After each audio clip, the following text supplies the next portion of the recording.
Толагай бассейнде ойнап жүргенде бір қызық нәрсені байқады. Құрлықта су толы шелекті көтеру ауыр болатын. Ал бассейнге түскенде сол шелек әлде қайда жеңіл сезілді. Таң қалған Толагай. Неге біз суда жеңілірек боламыз? Деп ойланды.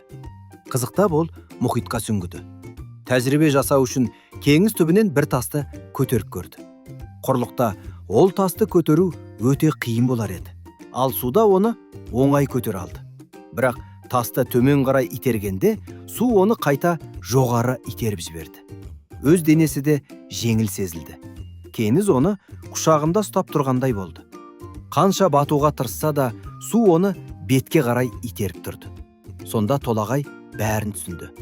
Су салмаққа қарсы бағытталған жоғары күш тудырады. Бұл күш қалқу күші, көтеруші күш деп аталады. Ол суға салынған кез келген затқа әсер етеді. Тасқа да, шелекке де, тіпті адамның өзіне де.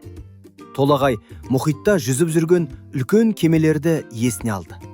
Олар өте ауыр болса да, су оларды батырмай, жоғары итеріп ұстап тұрады.